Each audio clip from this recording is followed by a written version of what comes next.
Hello and welcome to Seminary Reacts, where we ask professors to react to Reddit stories and questions. Today I am joined by AMBS professor Leah Thomas. Welcome to the podcast. Thanks so much, Amy. I'm so happy to be here. Yeah, we're so glad to have you here. So can you tell us a little bit about what you teach, what your passions are, what you feel like you have a lot of knowledge about? Sure. So I teach pastoral care here, and I also direct contextual education. And pastoral care is sort of the counseling side of ministry. So we look at situations where people are accompanying others through grief or loss or other types of life situations and ask what's happening socially and emotionally and theologically. And then I also oversee students when they're in their internships or ministry placements. So I teach a class regarding that, and I also supervise students while they're in their placements. Yeah, that's a lot of important work. Thank Yeah. you. Before we dive in, what is your experience with Reddit? If you have any at all. I don't know much about Reddit. I had to ask my stepchildren what this was exactly. They're in their early 20s, and they were telling me that people post questions, and then other people come and answer the questions, and sometimes they use it for certain things. So that's the limit to my knowledge.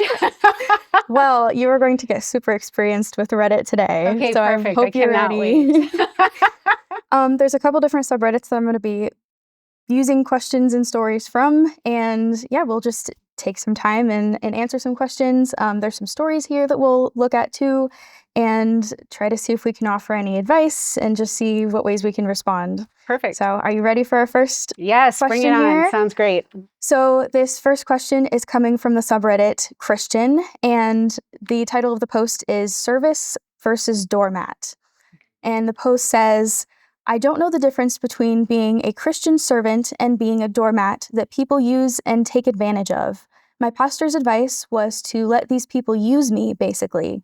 I don't know what the right perspective is. I know this person who uses me as her personal taxi cab service and only talks to me when she wants something. I feel like I'm serving God by being a yes man to these people, but am I really?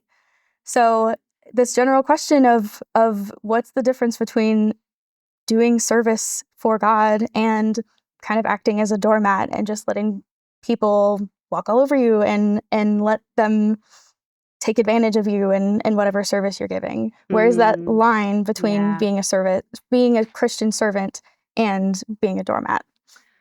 Wow, what an interesting question. Yeah. And I just want to say that I really feel for whoever wrote this, that that's a really difficult situation to be in, and to be trying to do good work and to follow Jesus, and then also feeling like you're a yes man in that person's words. I think when we think about situations like this, it's really helpful to sort of back up and look at the entire picture of who Jesus was. A lot of times when we think about following Jesus, we think about like kindness and being merciful and compassionate, which is all wonderful things and all things that are laudable and all things that we should strive to emulate. And at the same time, though, when we look at the figure of Jesus and who he was like in totality, at least from what we know in the scriptures, Jesus was someone who was kind and compassionate. And Jesus was also someone who sort of called out situations of injustice. He was someone who was for the dignity and flourishing of all people. He was someone who allowed himself to be challenged and was challenged by people to see a fuller portrait of who was considered human. And he was a very complex figure, and he was also someone who, had spaces where he stood up and challenged people in authority and challenged them to be more loving and just, and particularly to those on the margins. And so I think, when I'm hearing what this person is asking, it's in some ways, we can take this message of Jesus and we can sort of flatten it, and we can make it all about love and kindness, which, like I said, are wonderful things. But we want to also look at the flip side of who Jesus was, which was about the dignity and flourishing of all people and the calling out of injustice, which at times, he actually was in the temple with whips, right? This was not just love and kindness. This was sort of a sense of righteous anger, a sense that that God requires certain things of us to be in relationship with one another. And that's all about sort of respecting the dignity of all humans and all of creation. So I would also say that when I'm thinking about this question, we know historically that people have used the example of Christ to continue to oppress people and to tell people on the margins of society that they should just turn the other cheek or bear their cross and not question situations of injustice, and that keeps people in situations of oppression when they are simply told that they should be kind, even in the face of someone who might be treating them in an unjust manner. And I think the witness of Christ calls us. In the name of dignity of all people, to challenge that injustice and to say that sometimes the best response is to say, what does kindness look like in the face of injustice, and how do we act in ways that lift up all people and create structures that honor the dignity of all people. That it's not about simply a personal decision of kindness, right? That it's also about this larger vision. Yeah, yeah. I mean, I think that larger vision is. It seems like it would be very helpful to this person who's thinking about this, who's concerned that they're doing service, but they don't really know if they're actually making a difference here. I think maybe it would be helpful for this person to kind of understand that they're not just an individual person doing this work by themselves, but it is a part of a much larger system of believers doing a lot of service and serving people, but that it's not just on them, because it kind of feels like they're feeling that way. Yeah. That they have to be doing this work because, well, I'm called to be doing this work. So helping them get a little bit of perspective there might be helpful for them. I agree with that sense of like being a part of a larger movement, and that we have each other, and that we're called to be different parts of this body together, right? And we're also called to care for ourselves, body and Right. soul, and to choose things that are healthy for us, body and soul, rather than simply being a doormat for someone else as well. Yeah. And I want to read a couple of the comments that people did put on this post, just because I think it brings up an interesting conversation here. We get a little bit more context as to what this person is experiencing. They go more in depth with this situation where they mention in what they said, I know this person who uses me as her personal taxi cab service and only talks to me when she wants something. So some of the comments have responded to that specifically. So one comment said, you seem to know the difference. So the difference between service and doormat. Service is done out of need and not just because you are available for anyone to use. You have better things to do with your time, and we are called to be good stewards of everything. Your pastor's advice is wrong. We are not to be used by people, but with the guidance of the Spirit, we are to discern which out of many needs we respond to. And then this other comment says that this post is lacking some context. This depends on the person who is in need. Are you the only person she can depend on in the world, and or she can't afford to pay? Then you might be showing her God's love in her time of need. If she can afford to pay for a cab, then just let her know how you feel. If you want her to talk to you more, then try to talk to her more and build a relationship. Sometimes they might feel like they're being a burden to you as it is, so they don't want to bother you when they don't need to. And the response from the poster said, she has other people, she pays me for the fuel, but I'm sick of driving and just being told to drive her places whenever she feels like it. I'm fed up, kinda don't want to talk to her. She acts like she's my friend, but a friend would bother talking to me at other times. She doesn't care if she's being a burden. And so a lot of these comments really are trying to parse out if this person is deserving of getting help, of asking this person to drive her places. And I think that's an interesting dynamic that I'm noticing here is this language of saying, well, if someone's treating you as a doormat. It depends on whether or not they're actually a person in need. So I wondered if there was any thoughts you had about that. Right. I mean, we are good at that, right? Thinking about, well, is this person deserving of the help? And do they actually need my help? And so making that judgment about whether we offer, our help or we are generous in sort of light of that. So there's that tension. And, I think in those situations, right, it's sort of important to back up and say, like, we never know the whole story. Like, do we ever know someone's whole story? Do we ever know exactly why? Sometimes we ourselves don't know why we do or say certain things. And so how could another person possibly know that? We never know someone's full life story. We don't see the harm that they've endured. We don't see what might be motivating them. And so thinking that we can make an assessment on worthiness, right, really disregards this like very complex fabric of their lives, and everything they've walked through and what might be kind of motivating them in that moment. So I always caution against trying to make an assessment to sort of pin down, like, is this person worthy? Like, should I help them? Right. And it also like flattens help into sort of, I will only offer my generosity to those who are worthy of it. So this sense that we're only called to help those who actually deserve the help. Right. And so it really just, it kind of like makes us the judge, right, of who's deserving and who isn't. So I see that happening like in these responses, right? And that's something that, I mean, we sort of always want to be noticing in ourselves when we're kind of making that assessment. When we're sort of becoming God, right? Like, I decide who's worthy and I decide who's worthy of my help and others' helps. That can be a really slippery slope. And at the same time, right, we can't possibly just continue to give and give and give. That we will have nothing left of ourselves, right? And so, even Jesus had times when he said, okay, I need space away. I need space to recharge. I need space to pray.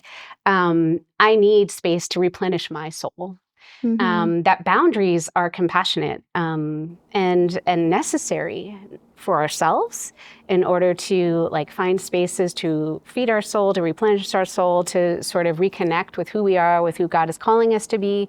And they're compassionate to others because they let people know, I'm available here and I'm not available here, right? And so it's very compassionate to sort of to be very honest and transparent in our communication about when we are available to help and when we're not.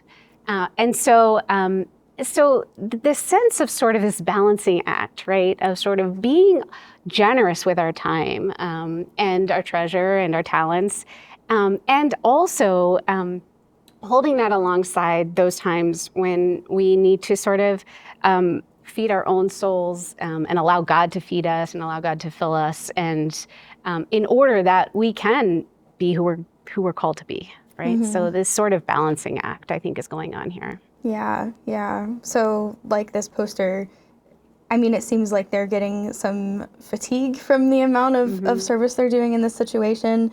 And so it might be worth kind of like checking in with themselves and kind of understanding like why they're feeling like this. And I think like kind of confronting the fact that they're getting to the point that they're thinking, well, I don't think this person deserves my help. Like that's a point to stop and say, okay, what's going on here? And kind of evaluate, maybe at this point it's time for this person to stop doing this because they feel like they're at capacity.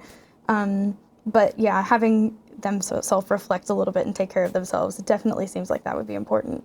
Absolutely. In this scenario. Yeah, agreed. Yes. Yeah. Are you ready to move on to our next story here? So this next story is going to be mentioning religious trauma. It's not mentioned in detail, but there is mention of that in the story. This story is coming from the subreddit, Am I the but we will be using the language, am I in the wrong? Basically, this subreddit is where people are posting and asking, am I in the wrong in this situation? So we have this story coming from the subreddit called, Am I in the Wrong for Walking Out in the Middle of My Sister's Church Service? So the story here says, I, a 21-year-old female, just moved in with my sister, 27-year-old female, who was excited to take me to her church for the first time. I have had a lot of issues with the church, so it is always a big deal for me to go to a new church. On the way there, I was being quiet, so she said, "Why are you being so boring?" I told her I was tired. I was actually tired, but more so anxious to go to a new church because of the social and religious setting. Once there, she introduced me to a few people who I had to make small talk with. The service starts, and at this point I started to panic, so I went to the bathroom, where I eventually had a panic attack. I was having trouble calming myself down, so I texted my sister that I didn't feel good and was going to walk home. I didn't even have the keys to get back into the house, but I didn't want to make a scene by interrupting the service to go get them. I ended up getting home after her, and when I walked in, she just kind of side-eyed me, so I went to my room because it felt tense. She knocked on my door a few minutes later to talk about it. She was absolutely livid and demanded an explanation. I smiled, not out of amusement, but out of shock, which made her angrier. I started to explain myself, but started crying in the process, which she laughed at, so I left the room. I later told her I'm ready to talk, and she starts by saying I embarrassed and blindsided her in front of the whole church and that it was rude to leave like that. I explained that I had a panic attack because of religious trauma and social anxiety, to which she responds, "What religious trauma?"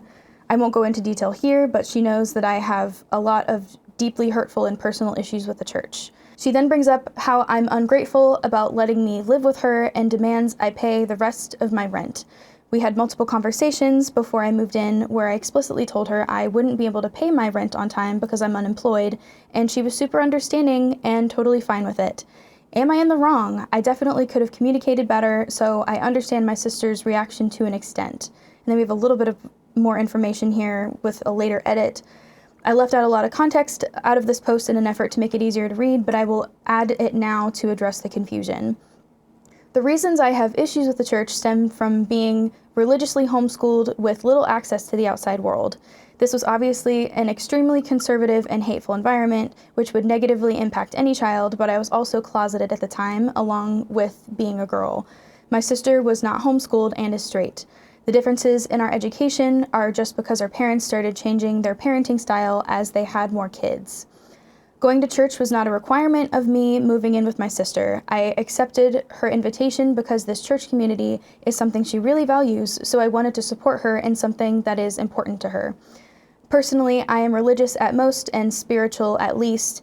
I believe in God, but would not call myself a Christian because of the harm Christianity, especially white evangelical nationalism, has done to so many people, including myself.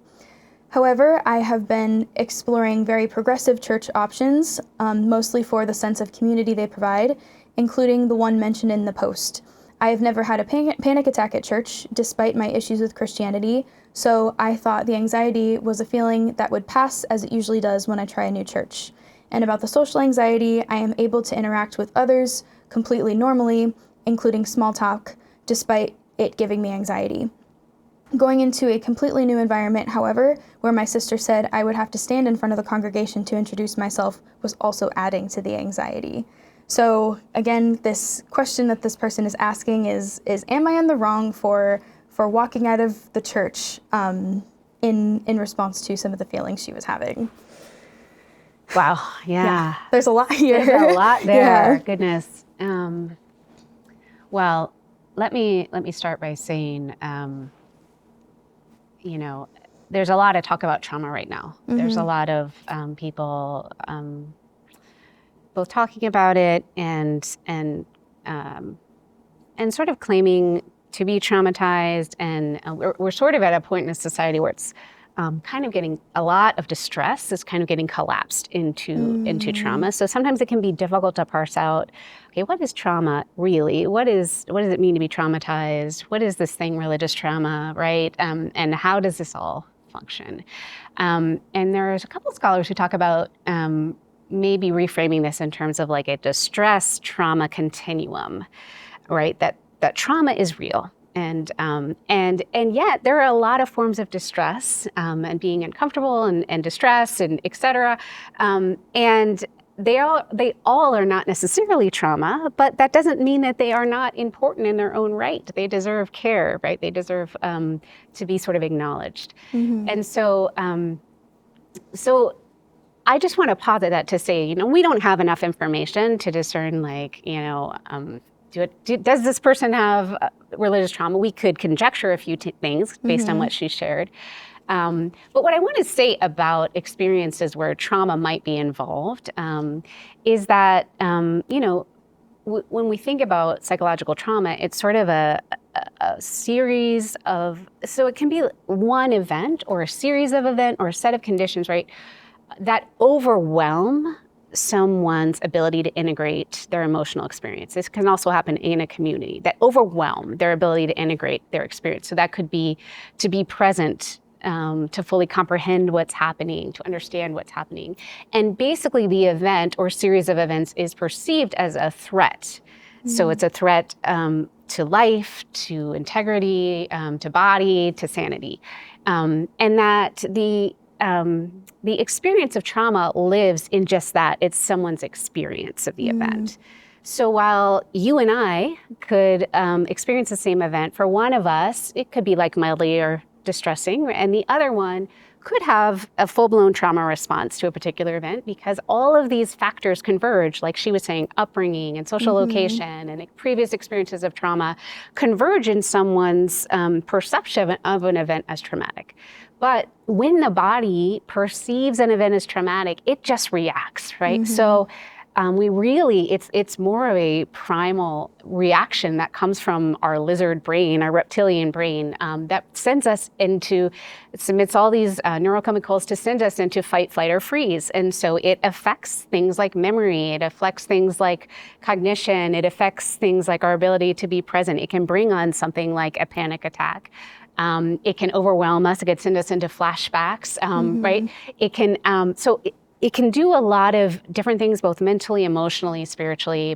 It's a full-bodied response. And it's it's the body's attempt at survival in a situation it perceives as dangerous. And now, what we know about religion is that it's very complex, because religion can be both a source of trauma and it can be an antidote to trauma.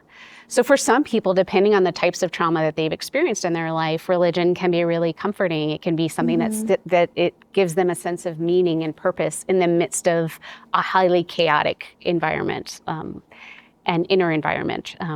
And yet, we also know that certain types of religiosity and certain types of religion can actually be a catalyst for trauma. And so we do know that things like more fundamentalist forms of religion, more rigid forms of religion, certain doctrines that position God as like punitive or sending people to hell or condemning people or seeing them as certain parts of themselves are no longer welcome, that are, so certain kind of doctrinal positions. In certain communities, we know that abuse can and does happen, whether that's sexual abuse or otherwise, that power can be abused. And so we know that both in religious communities and religious belief systems can be encoded and experienced by the body as traumatic. If someone has experienced that type of religious upbringing, and particularly over time, it sounds like this person was like secluded, had a homeschool environment, had a religiosity that was sort of pretty rigid, that condemned parts of that person's self. If they've experienced that as traumatic over time, it is actually pretty understandable that they would be triggered in a worship service. And it actually, it could have happened in any worship service, and depending on the constellation of what might happen in that worship service, particularly having to kind of stand up in front of people at a worship service, that someone could be thrust into trauma responses, which is what could have happened here. And in that case, the best thing that a person can do is actually take care of themselves, and if that means leaving the service, then that is the best thing for that person to do in order to regulate their emotions, to start to move, to get into their body, right? To feel their body beneath them, right? So we do know that once the body gets thrust into fight, flight, or freeze, right? That we need to do whatever we can to start to establish safety. And for this person, it sounds like our body sort of decides the best option was to leave. Now, It might be that that the sister doesn't quite understand all of these intricate dynamics, and I also want to say, it's understandable that the sister might want to share this church that's really meaningful with her sister, and maybe knowing that her sister has had some difficulties with religion in the past. And it's also understandable that she might feel a bit of embarrassment if her sister walked out. And yet, I want to hold that, given the sort of what we know about this situation and the likely prevalence of trauma in this situation, and if not trauma, it could also just be seen as a very distressing event, that this was probably the best option for her sister to leave the service and to take care of her emotional and physical and mental health. So, yes. Yeah. Yeah. So yeah, I think that's, I think it's a really great way of framing this whole scenario. Like obviously we don't have every little bit of detail about these two sisters and how they've gotten along. It is interesting to me that that the older sister has had such a different upbringing than her sister has. Yeah, for sure. And I think like one of those lines from this story that sticks out to me is that phrase of what religious trauma. It really does seem like because their upbringings have been different, and just because they are different people, that they've had a very different experience of the church. Yeah. And so, like, of course, this would be difficult for who posted this to be kind of in this stance where maybe she grew up in the same household as her sister, but she's had a very different experience with religion. Yes. Yeah. And I think that's really, I mean, the big joke is sort of you can have two people raised in the same household and they can have two very different narratives of what went on in that household because they're very different people and have different roles and there are different amounts of time between they were brought up and the family system likely evolved over time and looked a little bit different. And then people have their own individual personalities and sort of experiences of parents and attachment to parents. And so even though siblings can be raised in the same household, they can have very different experiences of that household and of religion in that household and just even what happened in that household. And they can even have different memories that stand out to them, right? Based on their experience of being in that household. So yes, it does make sense that two siblings would not have had an identical experience of religion, even though they were brought up in the same household. Even if they were identical twins, they likely would not have had an identical experience of religion. Religion is a very personal part of ourselves, it's a sacred part of ourselves, and there's just, there's a lot of individuality in sort of our religious worldviews and our belief systems. Yeah. And kind of going back to something you said before, I think it's interesting, like you've mentioned that with religion, it can be like a catalyst for trauma, but it could also be, I don't know what the phrasing you used, an antidote. And I think it's interesting that this poster has talked about how they've been exploring very progressive church options, mostly for the sense of community they provide. And so it seems like in a way they are kind of trying to do that too. And I think that seems like it's a tricky thing for someone to know that they've had religious trauma and they know that they would like to experience the more antidotal parts of religion, but trying to balance that with the reality that it could trigger some of the trauma, the thoughts and feelings that are associated with that at the same time. What strikes me as a really courageous move, right? To know that you have these really distressing reactions, potentially, and yet it sounds like there's a part of her that knows that she wants and needs religion in her life and wants to have a different experience of religion. And it would be interesting to have a conversation with this person about like, because some people having her upbringing might just do this, right? They might say like, I don't need religion anymore. I'm done with religion. I'm done with spirituality. But that is not what she's doing. She's doing this, and she's saying like, I actually want religion as part of my life, even though I've had some potentially or traumatic elements of my religious experience. Like, I still want to explore this, and I find it important. And so that's a really courageous move to make, and it speaks highly of the importance of religion, and that religion, and I like to say this, religion and God is bigger than a denomination. That denominations can and do, and communities can and do. We're made up of humans. We hurt people. There's harm that's inflicted. There's harm that's received, and yet there's something, God, the Spirit, however you want to image the divine, is larger and still beckoning her even in the midst of the harm. I think it's really beautiful. Yeah. I like that description of this is a very courageous action that she's taken, and even though it didn't necessarily work out the way that she was hoping it would, it's still definitely a really great thing that that she did. Okay, any other thoughts about this one before we move on to our next story? You know, I would also say I think this story really speaks to the importance of congregations knowing more about trauma and being explicitly trauma informed in their worship and in their care for each other. And that's something that's really, there's a burgeoning movement around being more trauma informed in a lot of different areas. But you know, there's a lot of people in congregations who have experiences. They might have experiences of religious trauma, but it might be other types of trauma that they're carrying. And for congregations to have just a greater awareness that this is a possibility, that people can have reactions that look like this posters, and to be intentional about their worship and about their communal relations, I think is really something we need to be talking more about. Yeah, definitely. Yeah. Are you ready for our next question? I am. All right, so this next one is coming from another subreddit that's asking this question of, am I in the wrong? Sometimes on these subreddits, there are people that will ask, would I be in the wrong? So that's the way that this original poster, OP, is stating this. And the question is, what do you say when someone asks you if they're going to heaven in their final days and you don't think they are? Mom is in her last stage of life and asked me if she's going to heaven. I'm a recent Gnostic Christian, and she professes her love of Christ and the belief in what God did for us.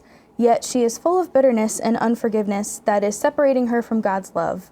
No form of repentance in nearly 70 years. I mean, I know what to say, but what do you think? This is my very first Reddit post as well. And I think this one's interesting because of the range of comments that are here, so I want to read some of those too. So one comment says, you say, yes, Mom, you will. Then you say prayers with her. There is nothing you can do, no point in making her final days worse than they have to be. Another comment is, tell her there is no God, and you need to burn your Bible and think for yourself. So that's a perspective we're seeing here. Okay. And then this final perspective is, look at what the Bible says about salvation. By repentance and faith, believing with one's heart and professing with one's lips that Jesus Christ is Lord. The book of James teaches us about showing our faith in our deeds and behavior, but I don't think that this means that someone who hasn't done this won't go to heaven. However, the Bible also warns that even the devil believes. I would gently say that it is wonderful that she believes and professes faith in Christ, but salvation requires repenting of our sin and turning away from it, and ask whether she has also done that. If so, I think she will be in heaven, even if she has not forgiven others or resolved other issues. But if not, I think you should encourage her to confess her wrongdoings and submit to the lordship of Christ as ruler over her life. So we see a big variety here, the comments. Oh my goodness, okay. But I think, I'm particularly thinking of, if you're a person who's watching someone in the last stage of their life, and you want to bring them comfort, and you want to be a helpful presence in that place, how do you do that? How do you answer that kind of question? What an interesting question. So, I mean, I guess I want to, there's a lot of complexity in this situation. Right. And it's a mother-daughter kind of, relationship here. There's the daughter who's commenting on the mother's sort of spiritual life, and the mother who's asking if she's going to heaven in her final days. And the daughter also, it seems to me there's a bit of harm there. And so I guess I want to start by just acknowledging that relationships with parents can be really complicated, and that they hopefully evolve over time. But and sometimes they don't. Sometimes they stay stuck, and there can be a lot of issues, and there could be a lot of unresolved issues and harm that is named and unnamed, and sometimes many times unnamed in these relationships. And so I'd start by saying it seems like there's some harm in this relationship, and that's real for the daughter. And sometimes the person who caused the harm is not the person that we can process the harm with. That we need other people, whether they be pastors or therapists or mentors, to help us process some of the harm from our family of origin, so that we can be more present with the people in our families, even when harm might be present. So, I guess I would want to start by saying,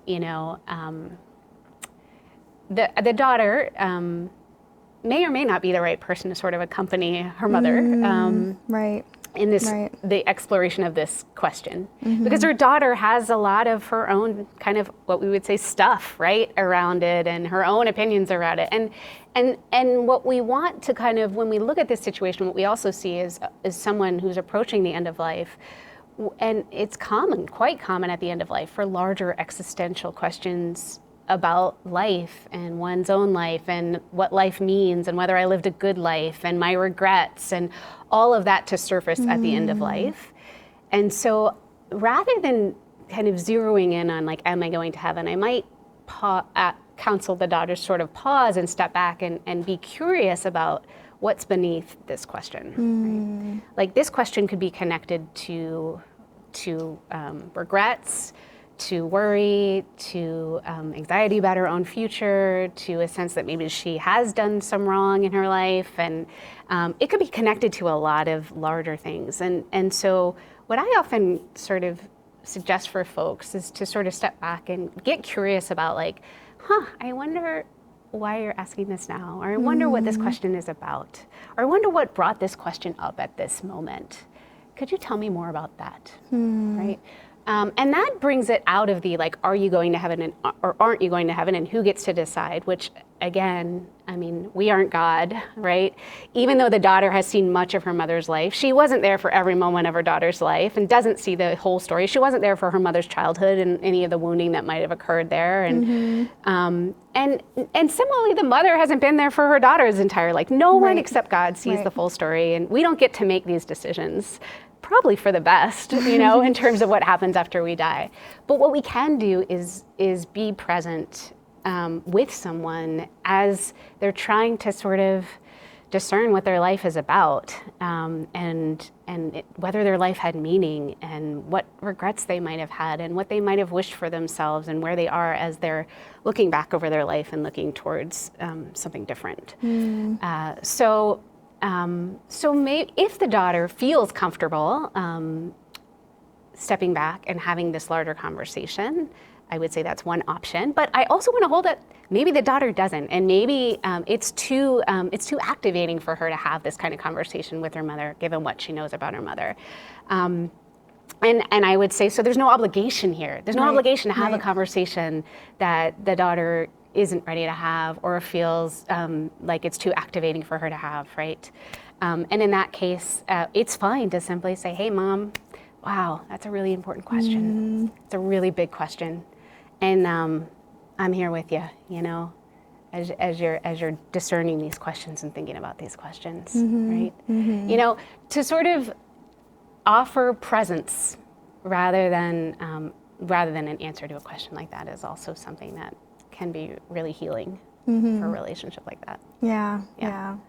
I think it's really good to pick up on that. I mean, that phrasing of she's full of bitterness and unforgiveness, and this language of, well, I know what to say, but I think that really does, it feels like it reveals some of that relationship with her mom. And yeah, it definitely feels like it's more than just a question, that in the way that the daughter is experiencing it.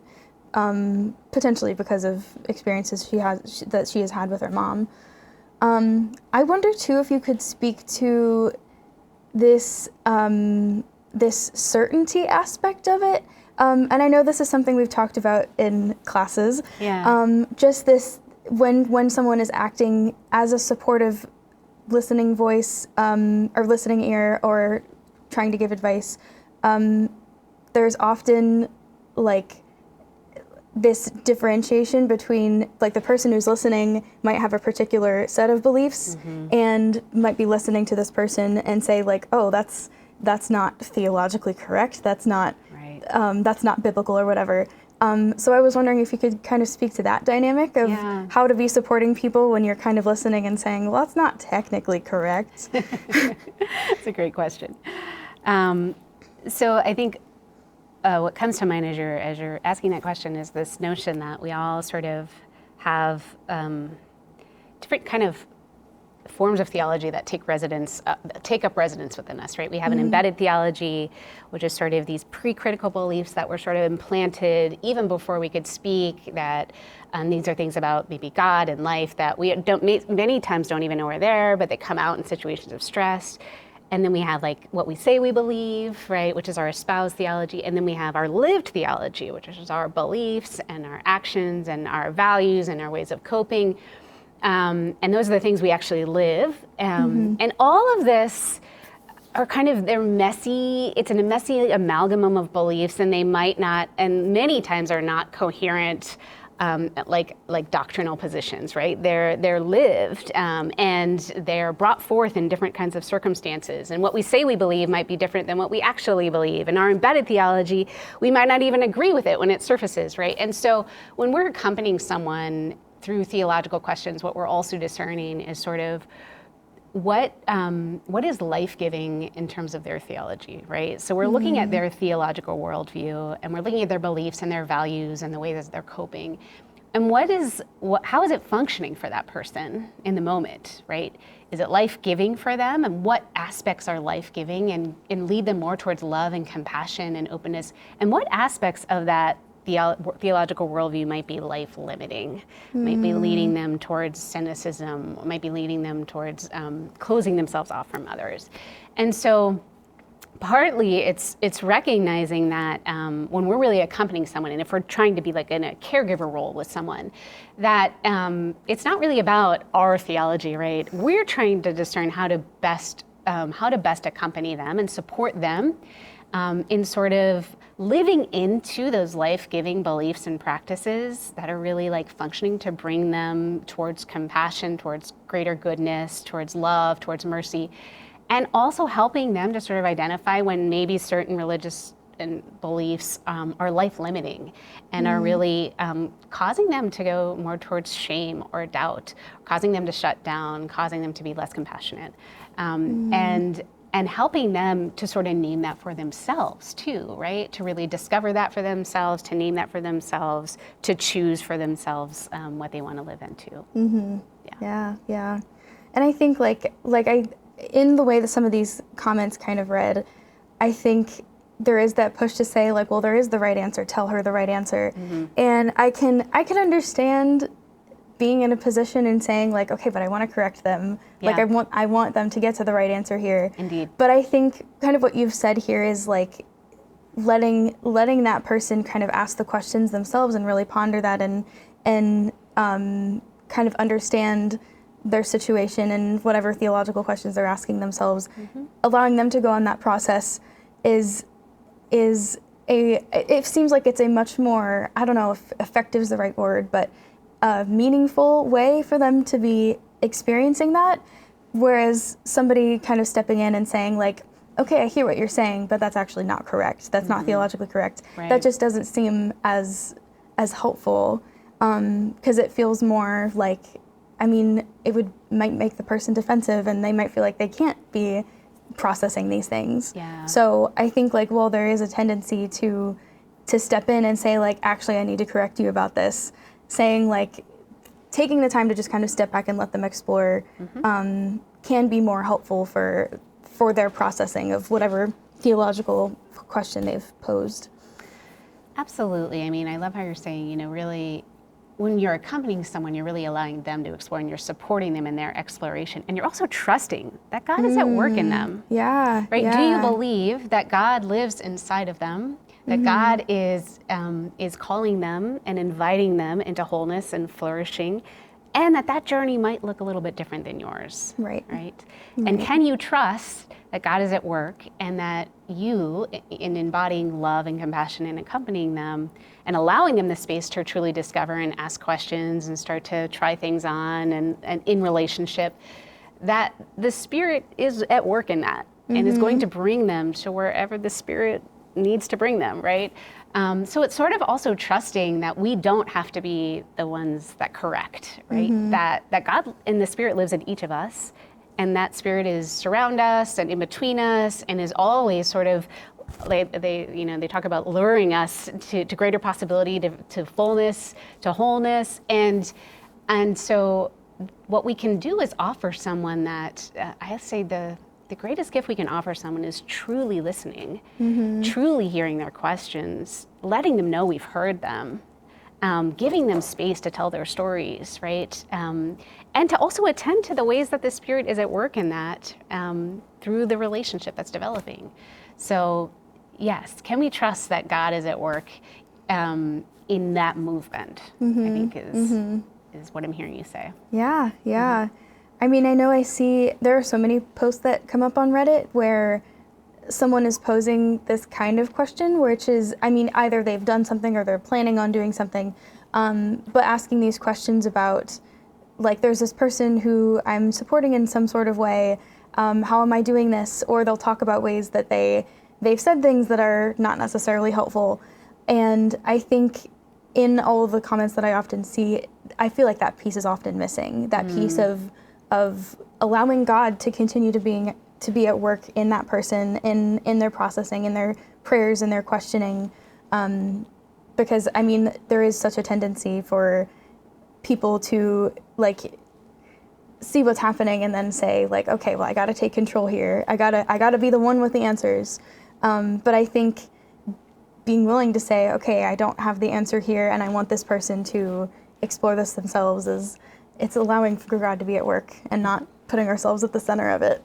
Yeah, so absolutely, right? And recognizing that the mystery of God is so much bigger than any one of us, right? Right. That we all have a little piece, right? And yet we need each other to help us really live into this beautiful mystery that is God. And we learn from each other's experience more about God when we allow someone to tell their story and to show us who God is in their life and to get a glimpse of their struggles in terms of what they're carrying. We also learn more about who God might be and how God is working in the world, right? Yeah, yeah.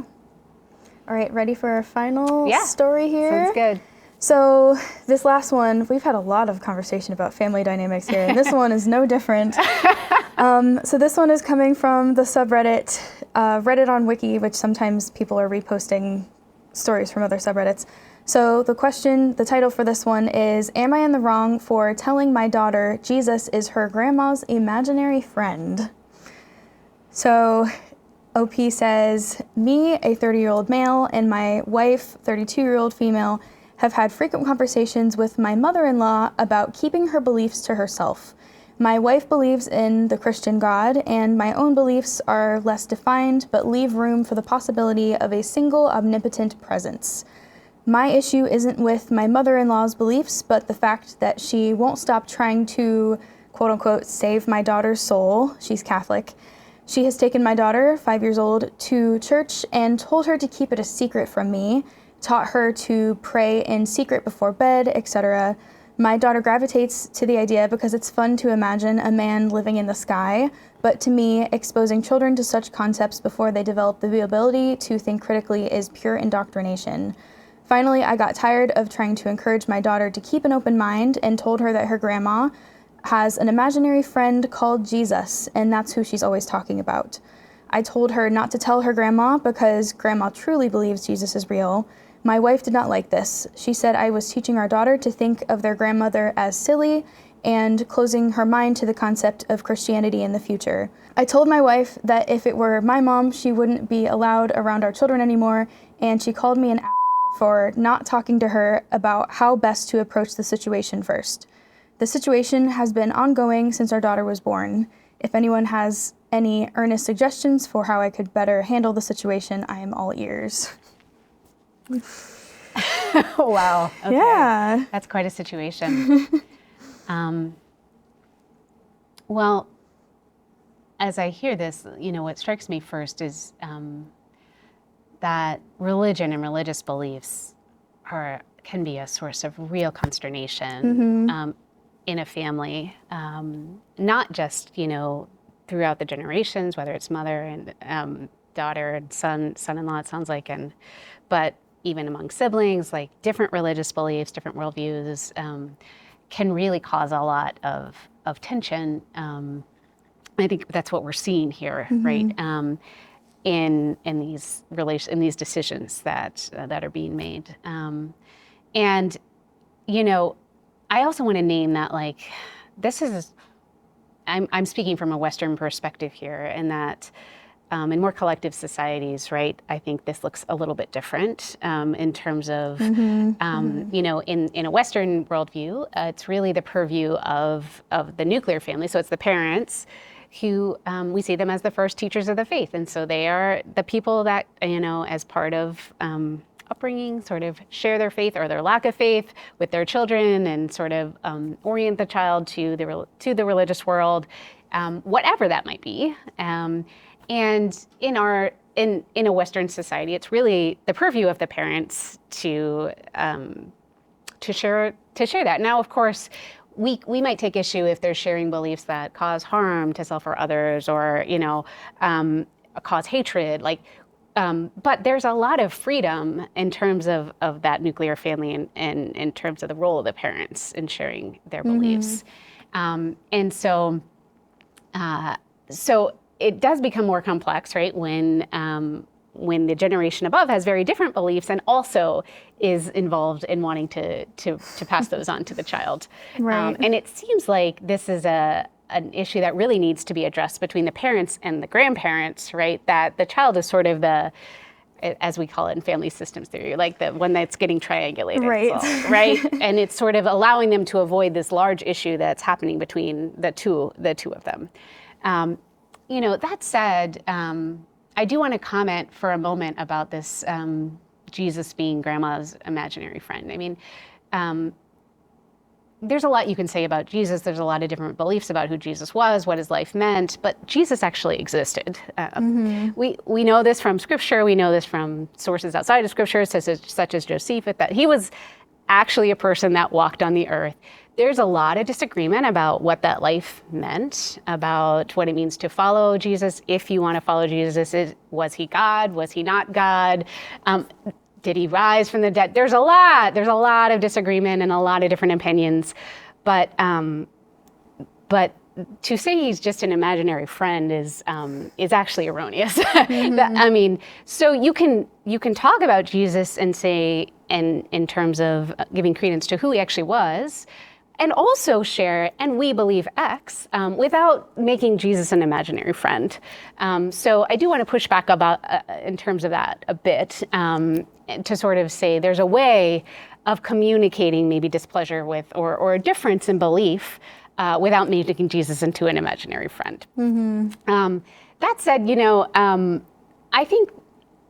I do think the real issue is sort of needs to be worked out among the adults here, because what is happening is a child is sort of getting caught between these two, and sort of, and of course the child doesn't know, right? And so it's probably fairly confusing for the child here in terms of, well, what do I believe in? What should I believe in? I've got these two, my mother and my father and my grandmother, who I both respect and love very much, saying very different things, and how do I negotiate that? And really what needs to happen is there needs to be some conversation among the adults well, about and this faith formation. There's this secrecy aspect too that I really don't like. Between like the grandmother telling her granddaughter to don't say anything about this. Don't make sure when you're praying you're doing it in secret, and so nobody can see you. But then also the father stepping in and I mean saying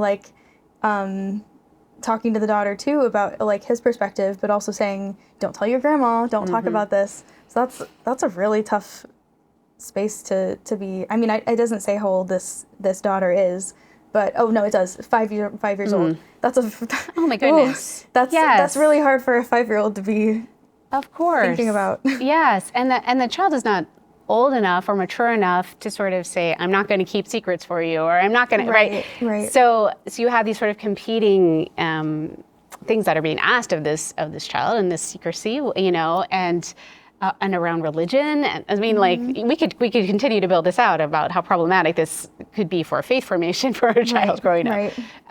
But yes, and again, that secrecy speaks to, right, probably the reason that there hasn't been a sit down between these two, right, that there's not actually direct communication, that there are things that are hidden that can't be talked about, that are not talked about, and whether they're because they're not safe to talk, we don't know the situation here, but it does speak to the fact that there's not a lot of, you know, direct, compassionate, transparent communication going on between the adults, because they're actually trying to hide what they're doing from one another. So it tells us a little bit there. Right. Yeah. Right. And I will say, like, the people who've responded to this, left comments with this type of post, there's often, I mean, that's asking the question of, am I in the wrong? And sometimes we get cases where people say, everyone sucks here, which is, I mean, just a way of saying, like there's a lot that's going wrong on both sides of the situation when you're looking at what this father is doing, but also his mother, like in relationship with his mother-in-law and what the mother-in-law is doing. Like this one comment is saying, like, this is a case of everyone sucks here. Your mother-in-law is majorly overstepping boundaries. And this person says that I'm agnostic and I'm not a fan of organized religion in general. And if my in-laws were doing this with my kid, it would be grounds for a serious conversation and possibly not allowing them to spend time with my kiddo unsupervised. I think the biggest red flag here is that grandma wants your kid to keep it a secret from you. This is a bad precedent to set, religious angle aside. But telling your child that Jesus is grandma's imaginary friend is pretty dismissive of and pretty respectful to your mother-in-law and your own wife's beliefs, because it said that his wife is a Christian too. You don't want grandma to indoctrinate your daughter, but you're doing the same thing. By telling her that Jesus is imaginary, you're prejudicing her to disbelief with a heavy helping of implication that people who do believe are childlike or crazy. So we have this overall verdict of people in the comments kind of saying, everyone sucks here, which is strong language. That's just kind of how the internet does it. But yeah, just saying, like, there's a lot that should be better in this situation from both angles. Absolutely. And I think a lot of those critiques are sort of, I mean, I'm not sure about the everyone sucks. They're valid, right? To say, to sort of name, and I do want to point out, you know, like what is assumed in some of those is this sort of Western model, right? That like it's really parents who are the ones that have the responsibility and the freedom to educate, and like if the mother-in-law is to intervene, that's wrong. Like that's a very a more individualistic view of how faith formation were to happens, and that it might look different in a different culture, and so we just want to be cognizant of that too. Yes, definitely, definitely.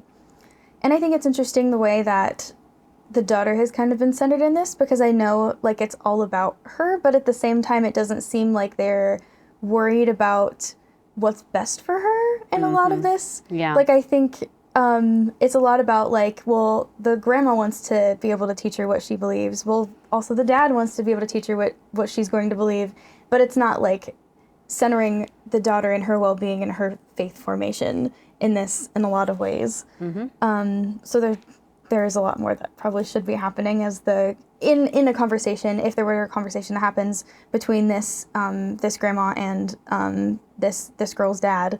I mean, it should be about the well-being of the 5-year-old girl and what's going to be best for her as she's developing her faith as a kid.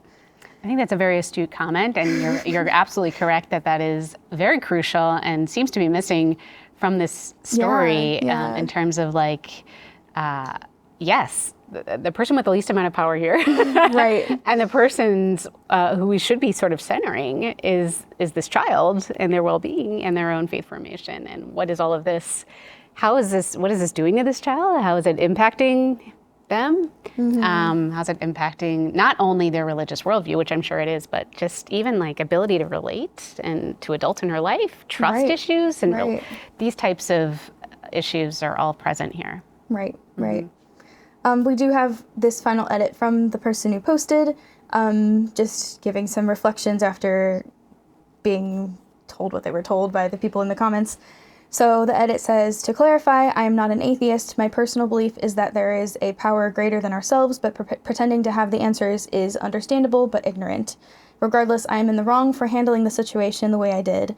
I was furious at the time, but that's not an excuse. My wife made some great points this morning about how we can approach similar situations in the future, and she has agreed to put her mom on notice that next time is the last time. I don't want my daughter to lose out on a relationship with her grandma who thinks she's doing the right thing. Teaching my daughter to keep secrets from us is the worst offense, but hopefully she won't feel like that's necessary if we compromise on once a month Sunday school or something which I can balance out at home.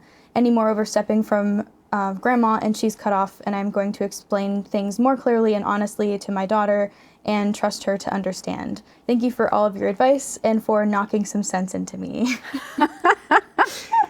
Wow, okay, interesting. Yeah. Thanks for sharing that final edit with me. Yeah, this is kind of a rare moment where we see someone who is in some sort of situation where either they're in the wrong or they're in a situation where everybody sucks here. And they have actually taken to heart what people have said in the comments and said, okay, I see what you're saying, so that should actually lead to some sort of change. So I think that says a lot of good to me about this person who posted, because they're willing to say, all right, I'm in the wrong, and they're admitting that on the internet and being willing to kind of respond to that. And it seems like there are some good steps in place to try to rectify the situation and try to keep a healthy relationship between the grandma and the father and the daughter here.